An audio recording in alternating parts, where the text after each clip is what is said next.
Imagina só a cena, uma pessoa com um cargo de extremo conforto e confiança, servindo ao homem mais poderoso do mundo na época. E de repente chega a notícia de que a cidade dos seus antepassados está em ruínas, com os muros no chão e o povo totalmente desprotegido. O que fazer numa situação dessas? Pois é, essa não é uma pergunta hipotética. Essa é a história de Neemias e a incrível reconstrução de Jerusalém. E vamos direto ao ponto. A tarefa de Neemias não era só um projeto de construção, não. Era um ato de fé, de estratégia e de uma liderança sob uma pressão que a gente mal consegue imaginar. A questão que vai guiar a gente hoje é exatamente essa. Como, afinal de contas, foi possível realizar algo que parecia impossível? Bom, tudo começa lá por volta de 445 a.C., e não em Jerusalém, mas na capital persa de Susa. É lá que a gente encontra o Neemias. E ele não era um general, nem um engenheiro, ele era o copeiro do rei Artaxerxes I. Isso quer dizer que ele provava o vinho do rei antes do próprio rei, a vida dele era a garantia contra envenenamento. Ou seja, era um dos cargos de maior confiança em todo o império. E aí, um dia, o irmão dele chega da Judéia com uma notícia que o atinge em cheio. Jerusalém, o coração da identidade do seu povo, estava em ruínas. Os muros, que significavam segurança, honra, organização, estavam no chão. E o povo completamente vulnerável. Para Neemias, isso não era uma estatística distante. Era uma ferida aberta na própria alma. De coração partido, a primeira reação de Neemias não foi sair correndo para agir. Foi o contrário. Foi a introspecção. Por meses ele orou e jejuou.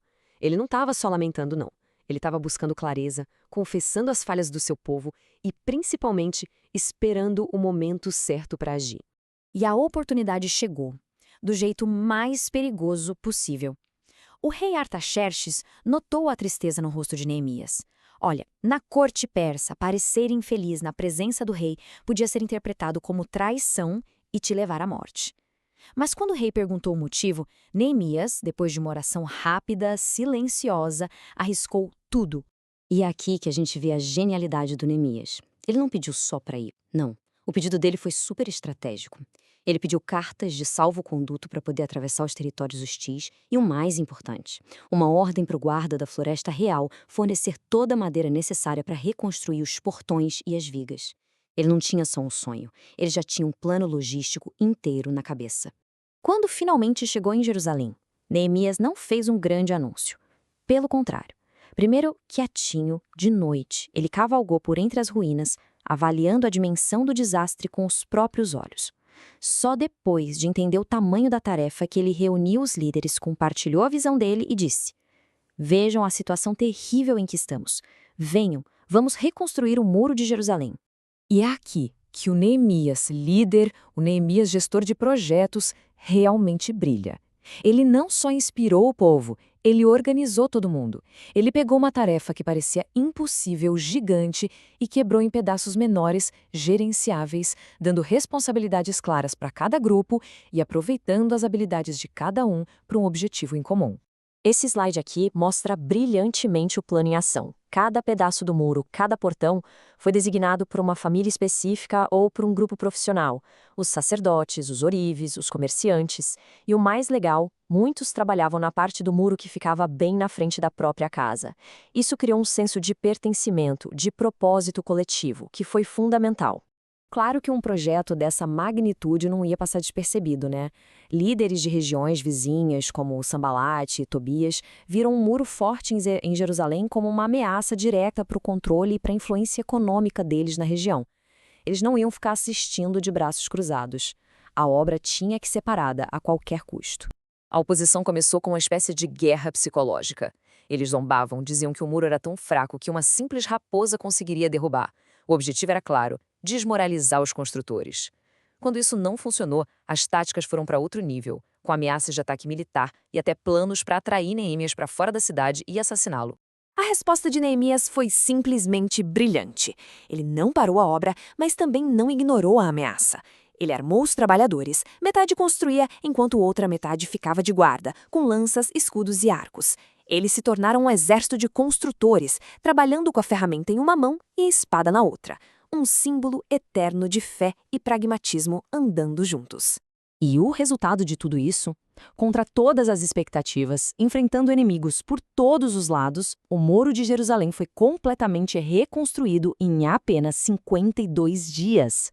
Isso mesmo, um feito tão extraordinário que até os inimigos deles admitiram que aquilo só podia ter sido realizado com uma ajuda divina. A reconstrução do muro parece o final triunfante da história, né? Um final de filme.